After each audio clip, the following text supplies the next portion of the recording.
Hi guys, and welcome to the channel. My name is Dominic James Murray, CEO and founder here at Cameron James. Okay, so today we're going to be discussing FCA rules on final salary pension transfers and the top mistakes to avoid. Okay, so number one, make sure you are working with a company which is FCA regulated and able to advise on an FCA report for defined benefit transfers over and above £30,000. If you don't start off from this point, you are completely wasting your time because this advisory firm will not be able to complete the transfer for you and you'll just waste your time and effort.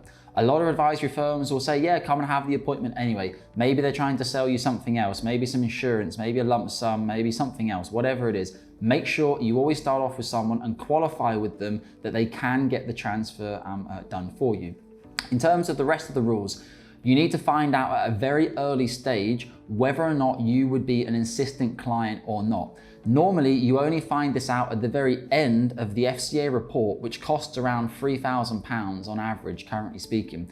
That's not very helpful because after spending £3,000, you can find out, oh great, I'm an insistent client, AJ Bell and the likes of them don't accept me, this is not really what I wanted.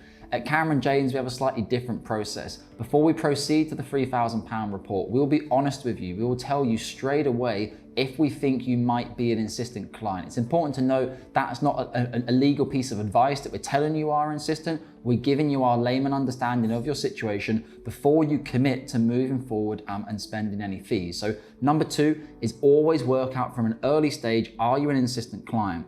Number three, which leads on to that, if you are an insistent client, can the company you're working with facilitate your transfer if you do want to move ahead as an insistent client? This is really important. There's no point having the £3,000 report written, finding out you're an insistent client, and then saying, oh, we can't help you then. We can't move ahead with this transfer. At Cameron James, we will always advise you right from the beginning. The rule of thumb for us is if you're based in the UK, we cannot proceed with you as an insistent client at the time of recording. If you're outside of the UK, we can proceed with you as an insistent client if we feel comfortable that you do really fully understand what you're doing and you're not under any type of pressure from anyone else to complete this transfer. We can get this through compliance for you, but it will be done on a case-by-case basis. The fourth point that I always mention for FCA rules when it comes to doing transfers is limit the amount of mistakes you make on your paperwork. If you make mistakes on your paperwork, it will provide amber flags or potentially even red flags to your UK ceding scheme. So you've done 3 to 6 months worth of work, research, finding out should you transfer, you've gone through the advice process, you've trusted a financial advisor, you've done everything. You've signed 1 million DocuSigns, you've given your birth certificate, you've done all these different things. You then find out that on your application form from your financial advisor, there were mistakes. Now, unfortunately, if you read through the application pack, unless you've been doing this for 10 years, you're not going to spot the mistakes.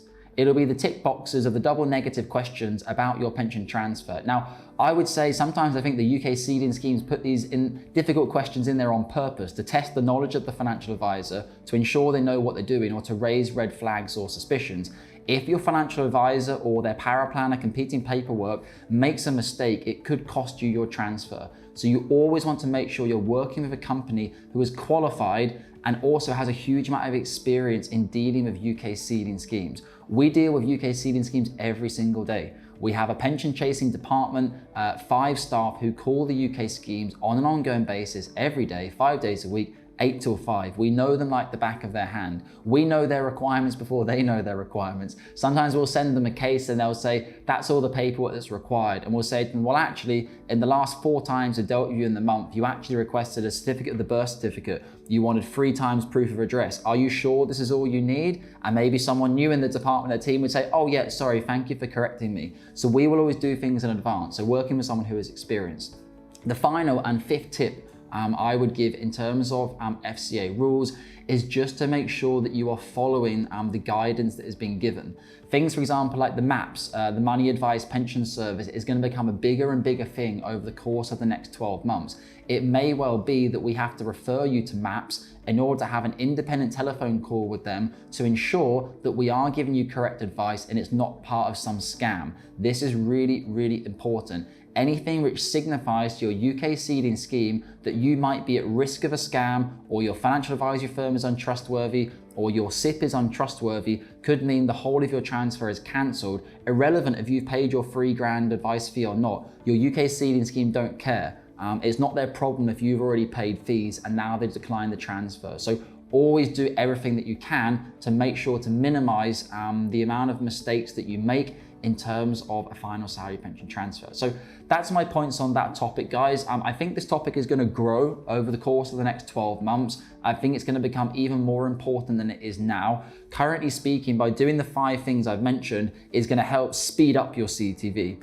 After the new DWP legislation goes into place, these 5 things, the type of stuff could actually stop your transfer from happening altogether, and you'd have to start all over again. This could be extremely costly. Look where we are now with 0 interest rates pretty much. This can't go on forever. Governments around the world are artificially stimulating our economies. They have to put interest rates up at some point. They probably would have done it despite the fact for the pandemic. Once these interest rates go up, your CETV values are going to go down. So you want to make sure you transfer your pension now at the time of recording while CETVs are a very nice level. I hope this is helpful, guys. If you have any other questions about CETVs, about myself, Cameron James, the process, how it works, feel free to head over to the website and get yourself booked in on Calendly for a free 1-hour initial Zoom call with our financial advisors. They will take you through a thorough advice process, answer any questions you have, and I actually oversee all DB pension transfers here at Cameron James. So whether you speak to me directly or whether you work with one of our senior advisors, I'll still be involved in your case and checking for these types of mistakes that we've mentioned in this video. If you have any videos you want me to do on this, you had any good experiences, bad experiences with financial advisors, I'd love to hear about it. Head to the comment section. And as always, guys, subscribe below to learn more and more about our channel to keep up to date. Thank you, guys, and see you soon.